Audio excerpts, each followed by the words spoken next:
믿습니다. 이제 우리 다 같이 일어나셔서 요한복음 4장 23절로 24절 주님의 말씀 우리 한 절씩 교독하고 24절의 말씀을 합독하도록 하겠습니다. 죄송합니다. 23절 24절 합독하겠습니다. 시작. 아버지께 참되게 예배하는 자들은 영과 진리로 예배할 때가 오나니 곧 이때라.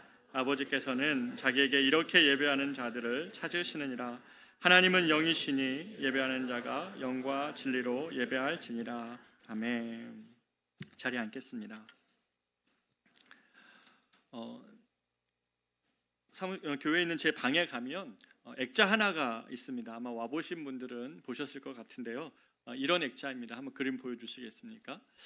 사진이 조금 흐리긴 하지만 이게 한 교회당 그 입구에 들어가 있는 철문과 십자가 철문이죠. 저 뒤에 보면 한자가 보일 텐데 목은당이라고 써져 있습니다. 목은당이라는 교회이고요. 중국 상하이에 있는 교회입니다. 이 사진 앞에서 저는 종종 묵상을 할 때가 있습니다. 왜냐하면 이 교회에 얽힌 사연 때문에 그런데요. 중국이 문화대혁명을 거치면서 지식인과 예술인과 더불어 종교인들을 핍박하고 박해하고 죽이고 추방했습니다. 정말 이때는 굉장히 혹독한 시기를 보냈는데 많은 선교사님들도 아편전쟁 이후에 들어갔던 선교사님들이 다 추방을 당했고 그래서 상당수의 신앙인들도 이때 많이 희생당하고 순교하죠. 중국에서 기독교 신앙이 채 뿌리도 박기 전에 중국에 큰 혼란이 왔던 것입니다. 그래서 이 시간이 계속되면서 사람들은 이제 중국 땅의 교회가 사라져버리는 것은 아닐까, 이제 신앙은 중국에서 찾아보기 어렵지 않을까라고 생각도 했었는데, 근데 문화대혁명이 끝나는 날 이 목은당의 문이 열리고 핍박 속에서도 신앙을 지켰던 수많은 사람들이 예배하러 오는 사진이 남아 있습니다. 그것을 그림으로도 그렸는데요. 제가 시내에서 어떤 걸 찾다가 우연히 보게 되어졌던 사진과 그림인데 그날 아침에 처음으로 사람들이 예배당의 문이 열렸을 때 예배하기 위하여 다 사라졌을 것 같은 사람들이 다 예배하기 위하여 몰려드는 사진이었어요. 제가 얼마나 감동이 되든지요. 도대체 예배가 무엇이길래 신자들이 마지막까지 지키는 것이 그거일까? 숨죽여서 신앙을 유지하다가 함께 예배당의 문이 열리는 날 함께 모여서 예배하기 위하여 모여드는 그들의 모습을 보면서 도대체 성도들에게 예배는 무엇일까라는 묵상을 계속하게 됩니다. 100여 년 전 이 땅에도 마찬가지였습니다. 조선 땅에 한국에 말씀이 전해져 부흥이 있을 때에도 기록에 보면, 평양에 보면 일주일간의 사경에 참여하기 위해서 성도들이 자기 먹을 것을 머리에 지고 이렇게 예배당에 말씀을 듣기 위해 찾아오는 것을 봅니다. 이런 것을 보면 참 그들이 진짜 예배자 같아요. 환경 따지지 않고 무슨 상황 따지지 않고 그들은 그 예배의 정체성을 두고 신앙인이 마지막까지 지켜야 되는 그 한 가지가 있다면 하나님을 향하여 예배하는 것이죠. 이러한 예배자들이 있었던 반면에 오늘날 우리의 예배를 보면 굉장히 편리하게 예배드리고 또 많은 좋은 환경을 갖추고 또 설교 말씀도 언제든지 유튜브를 찾아보면 온라인에서 언제든지 듣죠. 돌아가신 칼빈 선생님도 설교하고 계시고 저기 정말 작고하신 어르신들도 다 설교하고 계세요. 유튜브에서 보면 목회가 쉽지가 않습니다. 예배가 흔해졌어요. 예배가 불편함이 없습니다. 예배가 드리는 간절함도 사라졌습니다. 그때에 비하면 너무나 편리한 상황이고 모든 게 다 갖춰져 있지만 진짜 예배자들이 없는 시대라는 것입니다. 오늘 우리가 하나님이 찾으시는 예배자일까라고 질문할 때 자신 있게 예라고 답하지 못한다는 것입니다. 오늘날 교회가 왜 세상에서 빛과 소금의 역할을 잃어버렸을까라고 질문을 추적해보면 그 끝에는 예배에 대한 감격이 없습니다. 예배에 대한 간절함이 오늘날 사라져버렸다는 것입니다. 왜냐하면 성도에게 있어서 예배는 시작입니다. 왜냐하면 성도만이 예배할 수 있기 때문에 그렇습니다. 그리고 성도에게 있어서 예배는 삶입니다. 삶으로 예배하는 것이기 때문에 그렇습니다. 그리고 우리가 아까 찬양했던 것처럼 성도의 마지막에도 내 힘, 나의 생명 다 하는 그 순간에도 예배합니다. 그리고 주님의 품에 가는 그날은 더 온전한 기쁨의 찬양을 예배를 온전히 영원토록 드리는 것이 성도의 모습입니다. 그렇다면 성도에게서 예배는 전부이죠. 그런데 이 예배가 성도의 삶에서 무너지면 어떻게 되겠습니까? 여러분과 저희가 신앙생활을 하면서 예배가 무너지면 다 무너집니다. 교회의 예배가 예배다운 예배를 잃어버리면 그 시대의 교회는 빛을 잃고 만다는 것입니다. 그런 의미에서 오늘 우리는 예배를 생각해 보기를 원합니다. 저는 우리 커맨시 교회가 지난 3년간 건강한 교회를 꿈꾸며 달려왔지만 제 마음속에 가장 깊은 곳에 있는 그 한 가지 소원이 있다면 예배의 부흥입니다. 왜냐하면 예배가 부흥되지 않고 그 다음에 사역이 많아지는 것은 의미가 없습니다. 왜냐하면 참 일꾼은 언제나 참 예배자에서 나오기 때문에 그렇습니다. 인간의 노력을 가지고 선행을 할 수는 있지만 하나님을 향하여서 예배자의 마음으로 위대한 도전과 위대한 헌신은 할 수가 없기 때문에 그렇습니다. 그렇기 때문에 우리 커맨시 교회가 그 어떤 것보다 하나님을 향한 예배가 있기를 원하는데요. 우리 예배 가운데 하나님의 임재와 영광이 나타나는 그런 교회 되기를 바라는 것입니다. 어제 한 성도님을 새가족 신방을 하였는데요. 이 가정의 신방에 여러 가지 대화를 나누던 중에 우리 권사님 여자 성도님께서 이런 말씀하시는 거예요. 우리 교회 와서 여러 은혜가 있었지만 가장 기뻤던 것은 예배가 기다려집니다라는 말씀인데 그게 내내 얼마나 위로가 되든지요. 건강한 교회에는 예배가 있습니다. 건강한 교회에는 예배가 살아 있습니다. 예배를 사모하는 성도들이 있고요. 예배를 통하여 자신의 삶을 변화시키고 자기의 삶의 자리를 새롭게 하는 그러한 예배자들이 있습니다. 그렇기 때문에 교회가 예배에 실패하면 다 실패하는 거고 성도의 삶에도 예배가 무너지면 다 무너지는 것입니다. 마지막까지 붙들고 있어야 될 것이 예배이기 때문에 그렇습니다. 만약 우리의 예배가 저 문을 열고 들어오기만 해도 이 공간에서 자리에 앉아 무릎 꿇고 잠깐만 기도해도 뭔가 치밀어 오르는 하나님의 임재 속에 예배할 수 있다면 얼마나 좋을까요? 진짜 예배하는 그런 바른 예배가 드려지는 곳에서는 그런 은혜가 있죠. 이런 하나님의 임재와 영광이 나타나는 예배가 참 예배인데 그런데 세상에는 헛된 예배도 있다는 사실이 놀랍습니다. 오늘 본문 우리가 읽었던 요한복음 4장 23절에 보면 이것은 예수님과 사마리아 여인, 우물가의 사마리아 여인과의 대화입니다. 그런데 예수님이 이 여인에게 충격적인 말씀을 하나 하시죠. 23절에 보면 아버지께 참되게 예배하는 자들은 영과 진리로 예배할 때가 오나니 곧 이때라. 아버지께서는 자기에게 이렇게 예배하는 자들을 찾으시느니라 라고 말씀하십니다. 여러분 여기 잘 보십시오. 아버지께 참되게 예배하는 자들은 여기에 줄을 치셔야 됩니다. 왜냐하면 이 말씀이 충격적인 것은 예수님은 예배를 다 똑같이 보고 있지 않으시기 때문에 그렇습니다. 어떤 예배는 참된 예배고 어떤 예배는 헛된 예배이기 때문에 그렇습니다. 여러분 헛된 예배를 평생 드리면 아무 의미 없지 않겠습니까? 그러나 참된 예배를 한 번 드려도 그 예배 속에 하나님의 임재와 영광 속에서 사람이 온전히 변화될 수 있는 것도 예배 속에 일어나기 때문에 그렇습니다. 주님이 참된 예배와 헛된 예배를 구분짓고 계시기 때문에 우리가 참된 예배를 드리고 있는지를 돌아봐야 되는 이유가 충분한 것입니다. 장신대 예배 설교학 교수였던 이 주승중 목사님이 그래서 헛된 예배의 세 가지 유형이 있다고 말씀하신 것을 근거로 제가 조금 이야기를 나눠보고 싶습니다. 첫 번째는 헛된 예배의 첫 번째 특징은 그 예배 속에 감탄과 감사와 감격이 없는 예배입니다. 예배가 무엇입니까? 예배는 예배 가운데 세상에서 듣지 못한 일, 바로 하나님께서 저와 우리 같은 이러한 자들을 향하여 도대체 어떤 일들을 행하셨는지에 대한 말씀의 진리 앞에 아무런 자격 없는 우리가 왜 이런 사랑을 받고 나의 지혜로는 측량할 수 없는 하나님께서 왜 이 땅에 낮아지셔서 자기를 복종하여 십자가에 달리심으로 나를 구원하셨는지 차라리 기적이나 불을 내리시거나 땅을 가르셔서 임하시는 것이 아니라 저 십자가에 초라하게 달려 죽으셔서 언뜻 보기에는 실패한 것 같은 예수 그리스도의 십자가가 하나님의 지혜와 능력의 총체라는 것을 깨달았을 때 하나님의 지혜가 너무 놀라워서 주님께 감격하며 감사하며 감탄하는 것, 이것이 예배라는 것입니다.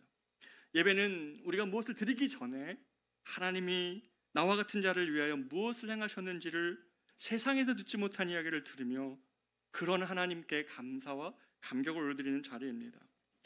성경에 보면 구약의 이스라엘 백성들이 광야에 생활할 때는 그들은 성소에서 예배를 드렸습니다.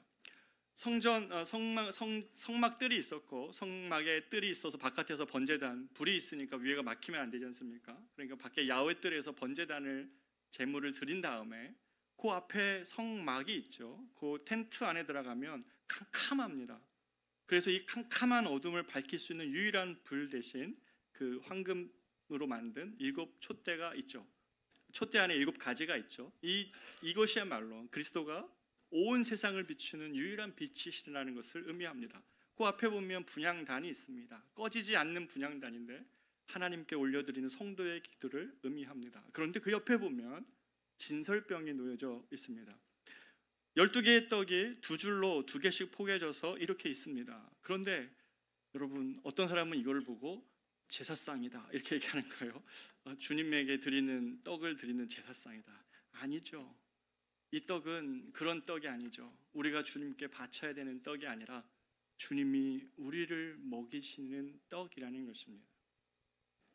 주님은 우리에게 무엇을 요구하시기 전에 예배에 참여하는 자들에게 먹이기를 원하시는 분이십니다.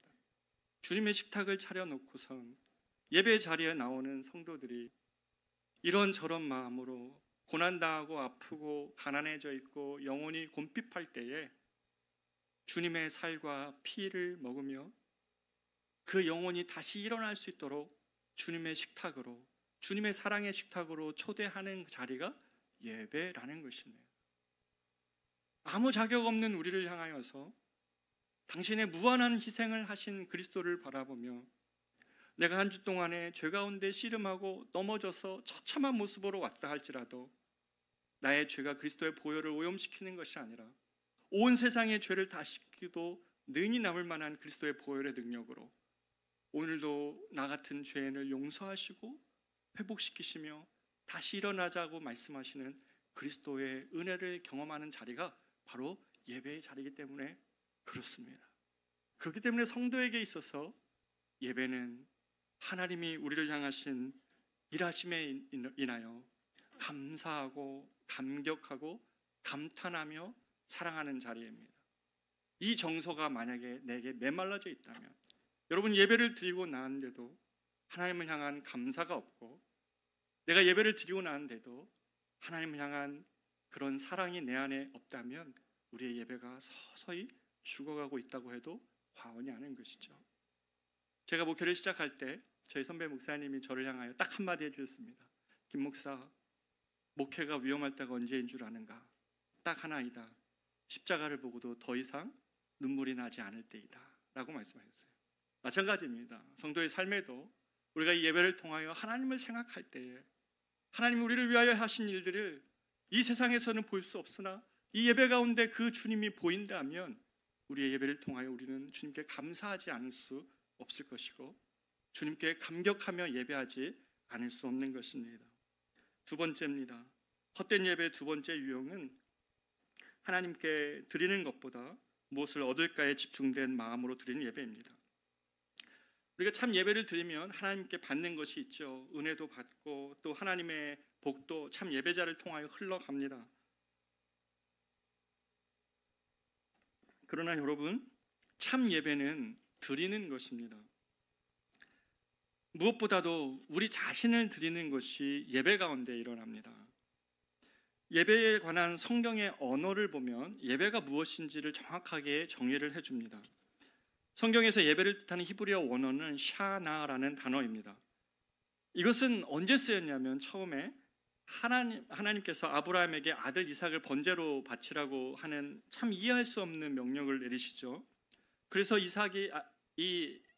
아브라함이 이삭을 데리고 모리아산으로 갑니다. 그러면서 종들을 밑에다 두면서 이렇게 얘기를 하죠. 창세기 22장 5절에 보면 우리가 저기 가서 뭐 하고요?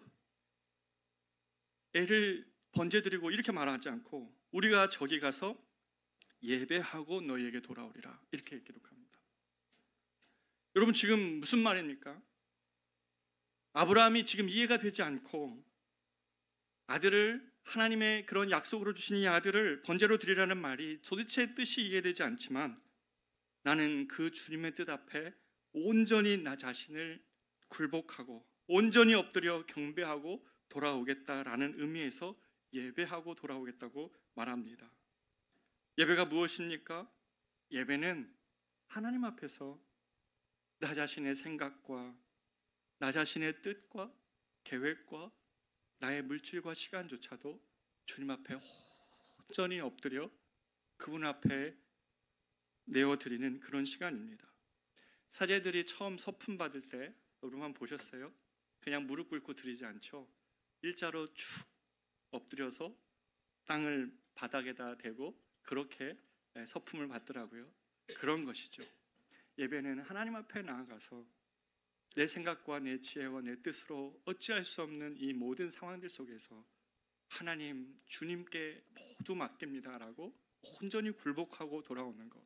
예배 오기 전에는 이런저런 분노와 아픔과 고뇌가 다 있었지만 오늘도 주님이 내 삶을 인도하실 것을 믿고 그분 앞에 나를 온전히 굴복하는 것.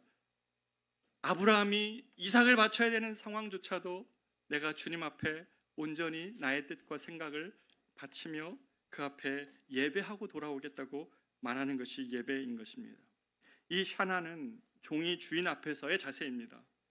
종은 어떻습니까? 자기 계획과 자기 뜻과 의지가 없습니다. 시간과 물질도 자기 것이 아니죠. 그러나 주님께 온전히 맡겨져서 그분의 처분대로 맡기는 것이 바로 샤나의 모습입니다. 이것이 예배인 거죠. 저는 이 예배를 그래서 복된 굴복이라고 말합니다. 굴복하는 거 싫잖아요. 우리 다 싫습니다. 어느 누가 자기 생각과 자기 이것을 굴복합니까? 그러나 오로지 유일한 복된 굴복이 있습니다. 그거는 주님 앞에 굴복하는 것입니다. 하나님 우리를 온전히 굴복하실 때 내 생각보다 더 크신 하나님의 뜻이 우리 삶에 밀밀듯이 밀려 들어오기 때문에 예배를 통하여서만 우리는 주님 앞에 복된 굴복을 하는 것입니다. 이런 의미에서 여러분에게 묻고 싶습니다. 여러분 예배를 통하여 이러한 복된 굴복이 있습니까? 나는 예배하지만 진심으로 하나님께 엎드리는 예배 맞습니까?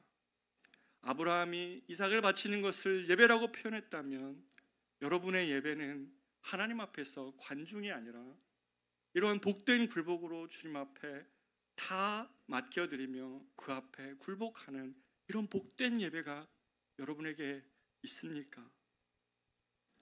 헛된 예배의 세 번째 유형이 있다면 이것은 습관적으로 틀에 박힌 형식 가운데 드리는 예배입니다.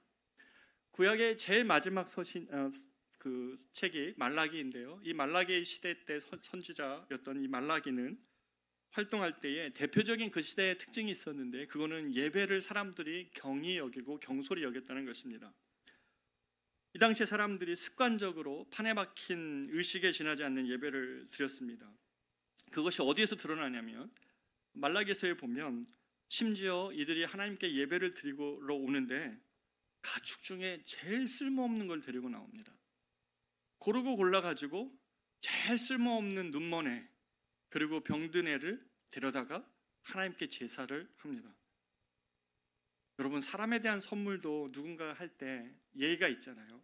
그 사람에게 맞게끔 선물하고 그 사람이 좋아하는 것을 생각하며 신중히 고르고 포장하는데 이스라엘 백성들이 가축 중에 더 이상 쓸모없는 그것을 가져다가 하나님께 드렸습니다.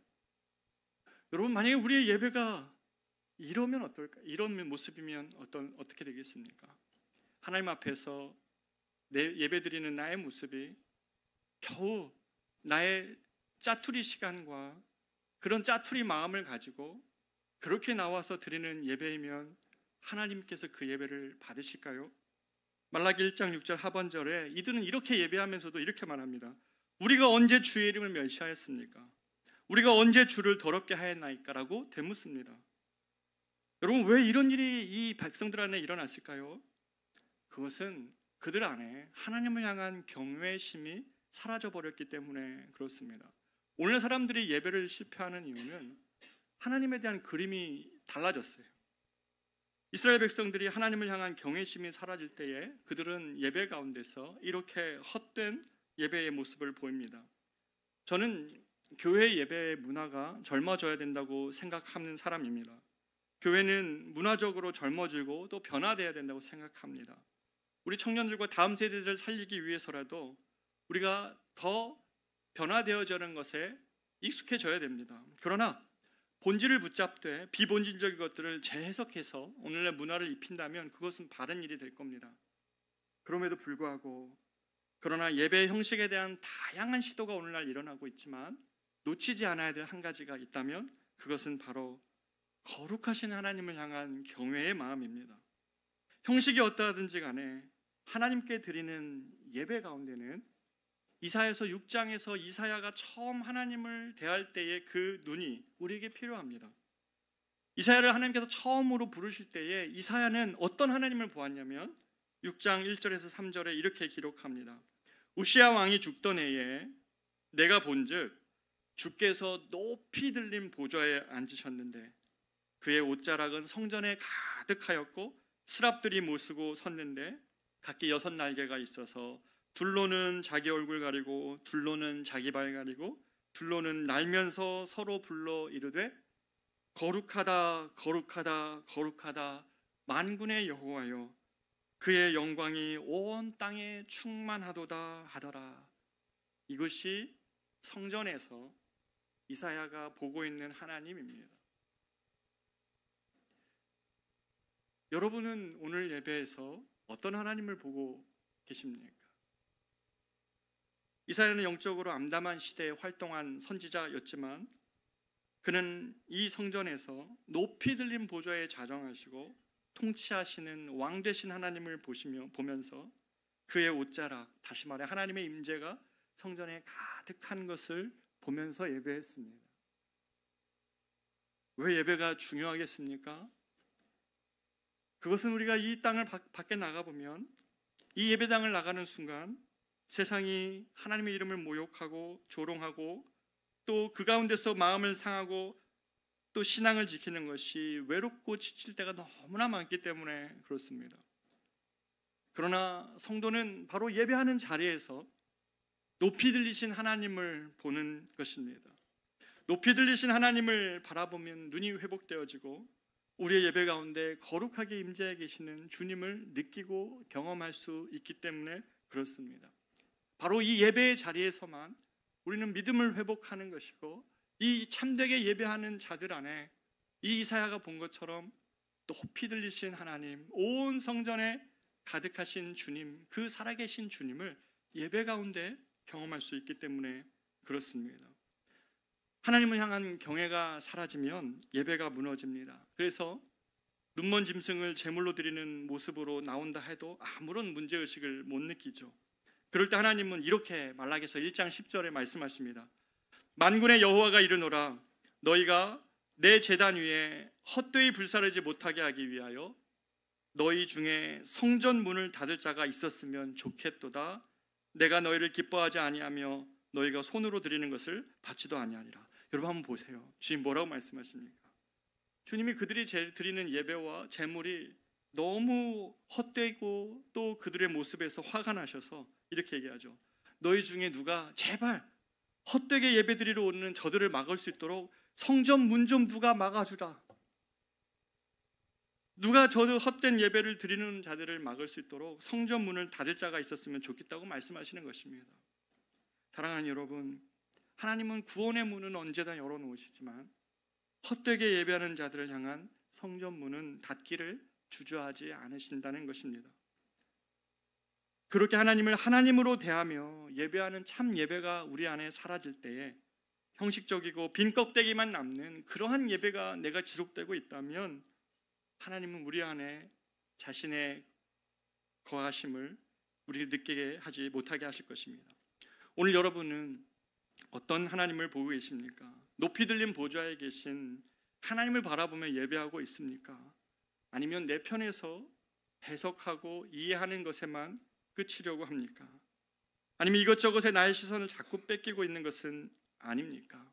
하나님께서 이 시간 우리에게 오셔서 거룩하신 주의 성령의 불로 이 시간 임재하여 주셔서 우리 안에 헛된 생각, 헛된 죄의 욕망들, 지난 한 주간에 우리 안에 있었던 그런 치열한 죄와의 씨름들을 다 태우시고 머리부터 발끝까지 새롭게 하시는 그런 은혜를 입는 예배가 되기를 축복합니다. 그럼 여러분, 참된 예배는 무엇입니까? 어떻게 할 때 우리는 참된 예배를 드릴 수 있습니까? 오늘 본문 23절, 24절에서 예수님은 참되게 예배하는 자들은 영과 진리로 예배한다고 말씀하시면서 하나님은 영이시니 예배하는 자가 영과 진리로 예배해야 된다고 말씀하십니다. 여러분, 참된 예배는 단순한 마음의 위로나 눈물을 흘리는 것과 다릅니다. 물론 우리가 은혜를 경험할 때 눈물도 흘리고 마음의 위로도 됩니다. 말씀이 우리에게 은혜로 다가올 때 그런 일이 일어납니다. 하지만 참된 예배는 우리의 마음을 넘어서 하나님께서 우리를 성령 가운데 진리 되신 주님의 말씀 앞에 서게 하는 것입니다.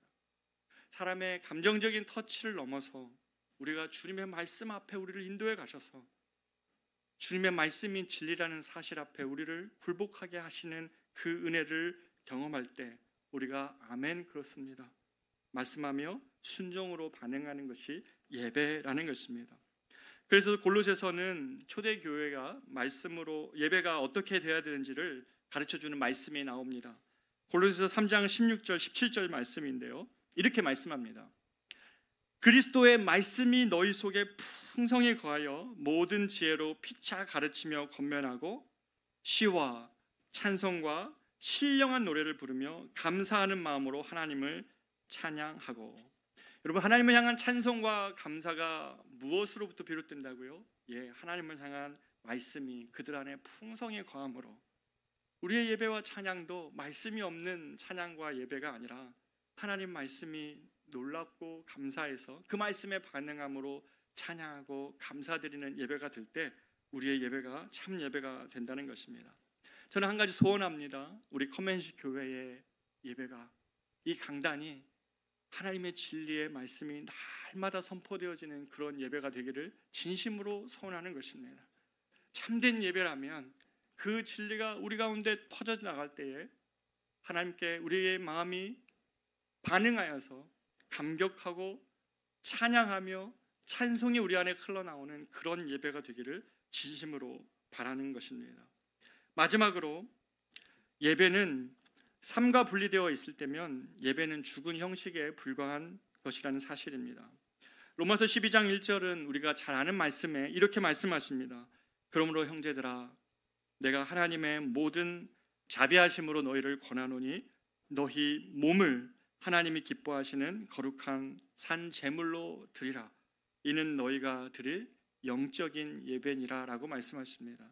몸의 예배를 말씀하시죠. 그런데 우리가 이 말씀 익히 들어오지 않았습니까?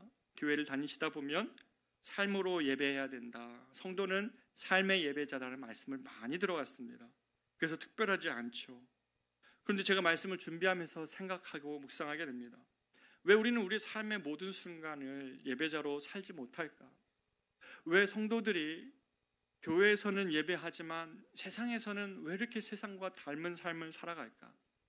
그들이 삶의 예배자라는 것을 안다면 이 앞에서 주님 앞에 주일날 예배하는 것처럼 삶의 자리에서도 예배자의 삶을 사는 것이 맞는데 왜 그렇게 하지 못할까라고 생각할 때 A.W. 토저 목사님의 예배인가 쇼인가라는 책을 보면서 제가 무릎을 쳤습니다. 이 책에서 토저 목사님이 이렇게 얘기합니다. 하나님은 우리의 온전한 예배를 받으신다. 만약 주일의 예배가 월요일로 이어지지 않는다면 그것은 주일의 예배가 실패했다는 뜻이다. 만약 6일의 예배가 주일로 이어지지 않는다면 그것은 삶의 예배가 실패했다는 뜻이다. 참으로 하나님은 우리가 온전한 예배자가 되기를 원하신다.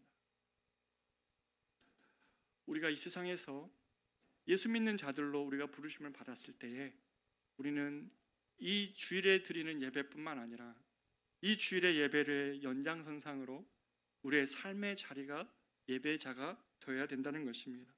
참된 예배자는 언제나 예배자입니다. 사무실에서도 예배자로 살고, 가정에서도 예배자의 삶을 살며, 학교에서도 사람들과의 만남 속에서도 예배자입니다. 주일의 예배가 월요일로 이어지지 않는다면 그것은 주일의 예배가 온전하지 않았다는 말씀에서 우리에게 충격이 되어야 됩니다. 주일 한 번의 예배로 신앙의 의무를 다했다 생각하고 남은 6일은 내 마음껏 산다면 그것은 하나님이 찾으시는 예배자가 아닙니다. 여러분, 예배자 안에는 갈망의 마음이 있습니다. 그것은 무엇입니까? 그것은 하나님의 이름이 비록 나는 부족하고 작아도 내 삶 속에서, 나의 가정 안에서, 나의 일터 속에서, 온 세계와 열방 속에서 주님의 이름이 높임을 받기를 원하는 것이 예배자의 마음입니다. 성도는 그런 마음으로 일하는 것입니다. 성도는 그런 마음으로 가정생활하는 것이고요. 성도는 그런 마음으로 사람을 만나고, 그런 마음으로 계획하고, 그런 마음으로 나아가는 것이죠. 저는 우리 교회 선교 훈련인 그 미션 퍼스펙티브를 통해서 많은 은혜의 이야기를 듣는데요. 가장 은혜인 것은 관점이 변화됐다는 이야기를 해주시는데, 이렇게 얘기합니다. 선교가 단순히 저기 다른 지역에 가서, 타문화권에 가서 복음을 전하는 것을 넘어서 선교의 최종적인 목표는 열방으로 하여금 하나님을 예배하게 하는 것이다 라는 이 명제가, 이 말씀이 그들의 가슴을 쳤다는 것입니다. 예배자가 없는 땅이라면 거기서 예배가 시작될 수 있도록 하는 것, 그것이 선교의 최종적인 목표라는 것입니다. 이것을 우리 삶에서도 하는 것입니다. 우리 사무실에서 아무도 예배하고 있는 자가 없다면 제일 일찍 가서 그 사무실에서 예배하는 것입니다. 우리 가정에서 예배하는 자가 없다면 하나님, 우리 가정이 예배하는 가정 되게 하여 주십시오. 단순히 우리 자녀들이 그냥 복음에 대한 이야기를 듣는 것을 넘어서 우리 아이들이 예배자가 되게 하시고, 내가 내 삶의 자리에서, 나의 사무실에서 하나님, 주님을 예배하는 예배자로 살게 해달라는 이러한 고백과 다짐과 결단이 우리를 참 예배자의 걸음으로 거기에 걸어가게 하는 것이죠. 아무도 예배하지 않는 곳이라면 그곳에서 하나님을 예배하는 것이 참 예배자들을 향한 갈망입니다. 이 갈망, 주일뿐 아니라 나머지 6일도 삶으로 주님을 예배하고자 하는 성도들이 많다고 생각해 보십시오. 이 땅의 그리스도인들이 예배를 함부로 대하지 않고 진짜 예배자의 삶을 살기를 결단하면서 세상에 가는 넓은 길이 아니라 주님이 우리에게 말씀하신 그 뜻 앞에서 삶의 현장에서 순종하며 주님 뜻 이루기를 위하여 살아가고자 한다면, 여러분, 이 세상의 교회와 성도들은 다른 길을 걸어갈 것입니다. 그들을 통하여 주님이 드러날 것이고 그들의 뒷모습에 예수의 닮은 모습이 드러나는 것이죠. 천주교의 미사라는 말이 있죠. 이 미사라는 말은 실은 매우 중요한 기독교적 의미를 가지고 있는 단어입니다. 이것은 예배의 제일 마지막에 선포되는 이테, 미사, 에스트라는 단어에서 나오는 것인데, 이것은 어떤 뜻이냐면 이제 주일 예배는 마쳤습니다. 진정한 예배는 삶에서 드리십시오 라는 뜻입니다. 다시 말해 예배 다음에 예배라는 뜻입니다. 사랑하는 여러분, 주일날 예배를 드리셨습니까? 하나님 앞에 굴복하며 복된 굴복으로 주님을 향하여 예배하였습니까? 삶의 자리에서도 한 주 동안 그렇게 살다가 주님 앞에 나와 또다시 주님을 영화롭게 하는 예배를 드리는 것입니다. 제가 군 생활을 섬에서 했습니다. 이 이야기로 결론을 맺고 싶은데요. 군대 가기 전에는 굉장히 호기롭게 제가 내무반 복음화라는 목표를 가지고 기도 부탁을 했습니다.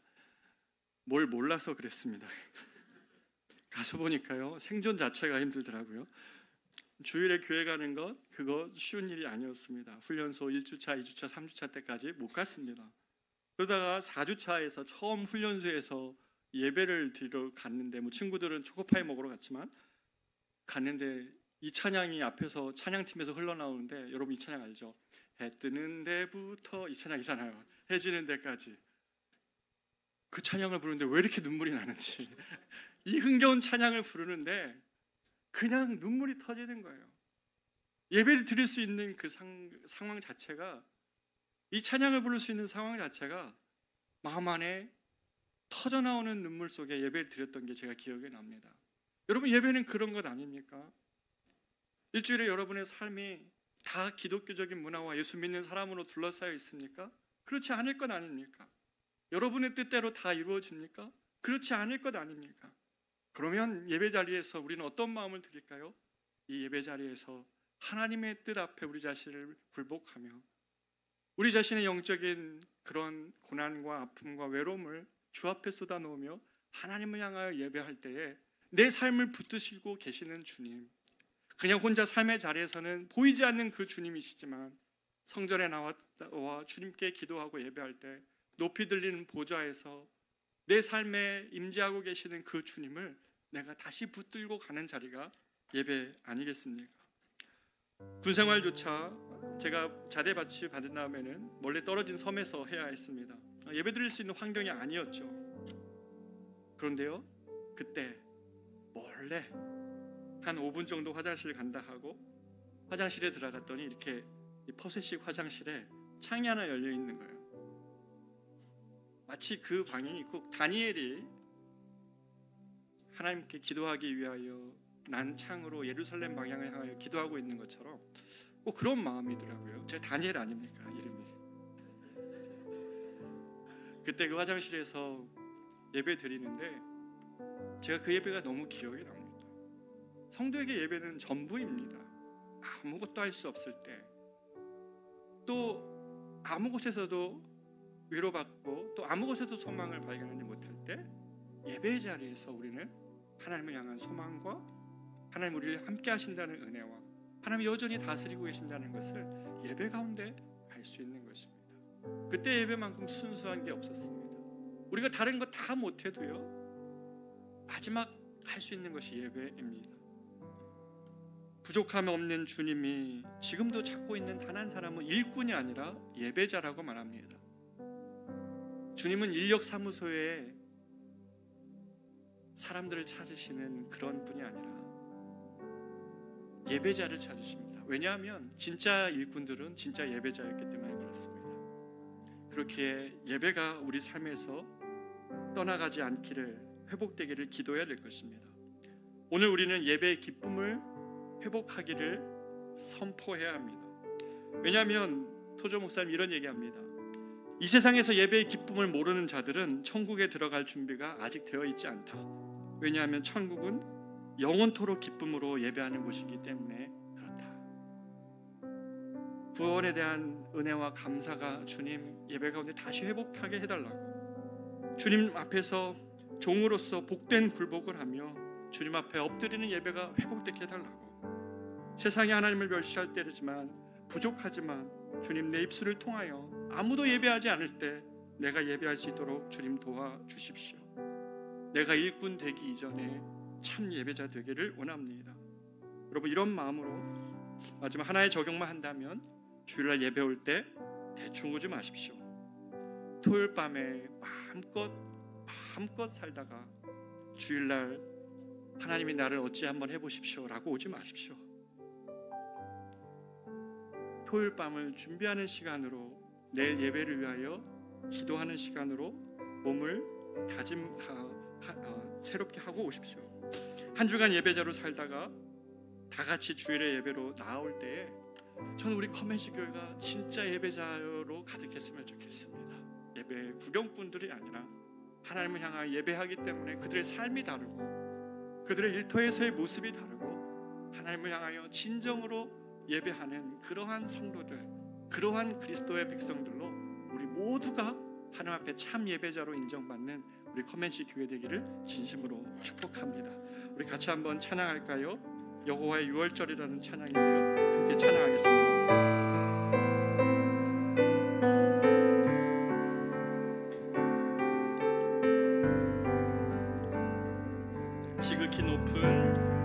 지극히 높은 주님의 나 지성소로 들어갑니다. 세상의 신을 벗고서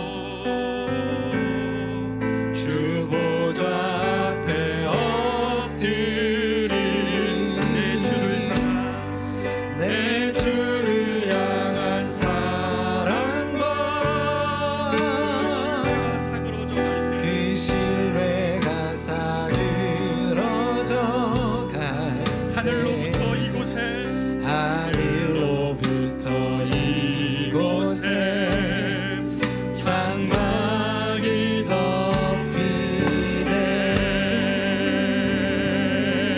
이곳을 덮으소서. 이곳을 덮으소서. 이곳을 비추소서. 이곳을 비추소서. 내 안에 무너졌던 모든 소망, 내 안에 무너졌던 모든 소망 다 회복하리. 이곳을 지나소서. 이곳을 지나소서. 이곳을 만지소서. 이곳을 만지소서.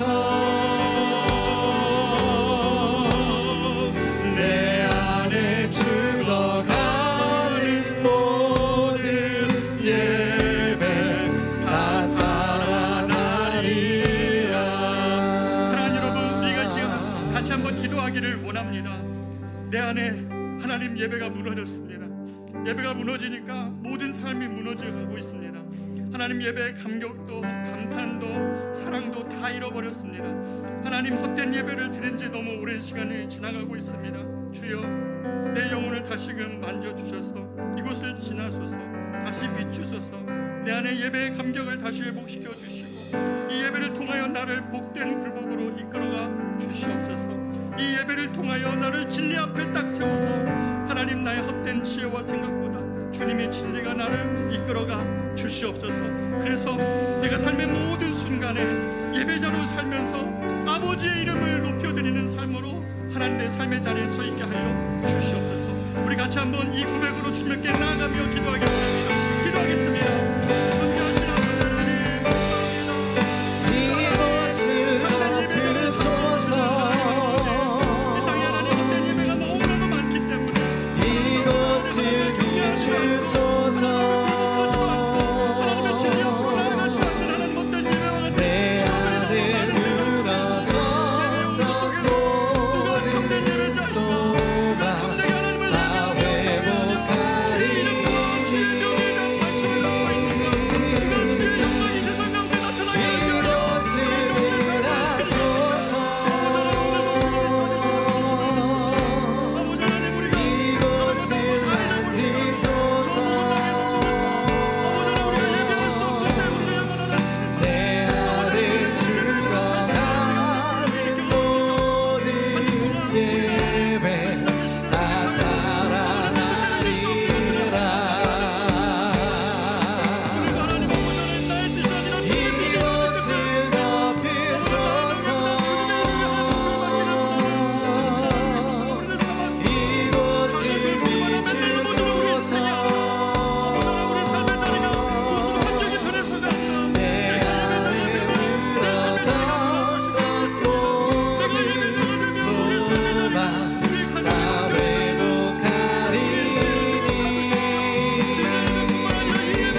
찬양하고 예배 축도함으로 예배를 마치겠습니다.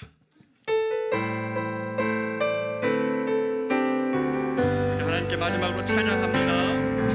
영광을 돌리세 우리 하나님께 존귀와 위엄과 능력과 아름다움 만방의 모든 신이 얻된 우상이 오직 하늘의 하나님 그 영광 찬양해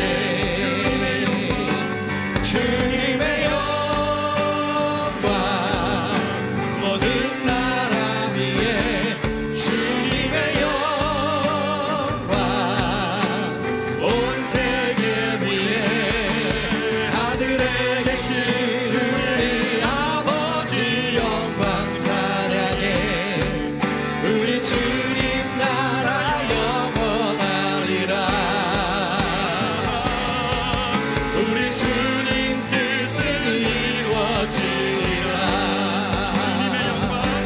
주님의 영광 모든 나라 위에 주님의 영광 온 세계 위에 하늘에 계신 우리 아버지 영광 찬양해 우리 주님 나라 영원하리라 우리 주님 뜻은 이루어지리라 이제는 우리 주 예수 그리스도의 크신 은혜와 하나님의 크고도 놀라우신 사랑하심과 성령님의 함께하시는 은혜가 오늘 이 땅에도 주님 찾으시는 참 예배자로 살기로 다짐하며 예배 이후에 예배를 드리기 위하여 저 세상으로 나아가는 사랑하는 우리 모든 커맨시 교우들의 이 결단과 이들의 걸음과 이들의 가정과 일터와 삶 위에 저들의 간절한 기도와 이 대한민국의 교회의 모든 예배 위에 이제로부터 영원토록 함께 있을지어다. 아멘.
다시 한번 고백합니다. 주 안에서 기뻐해 주 안에서 기뻐해 주님 주신 기쁨으로 기뻐하라 주 안에서 기뻐해 주 안에서 기뻐해 우리의 힘은 주를 기뻐하는 것 기뻐 춤을 추며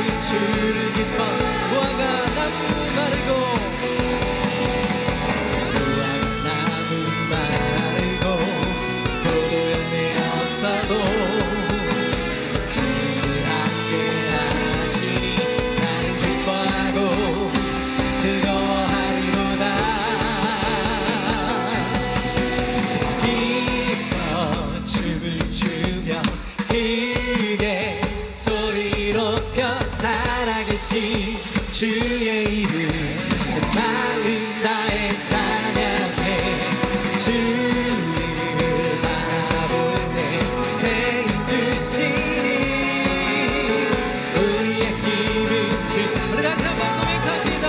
기뻐 춤을 추며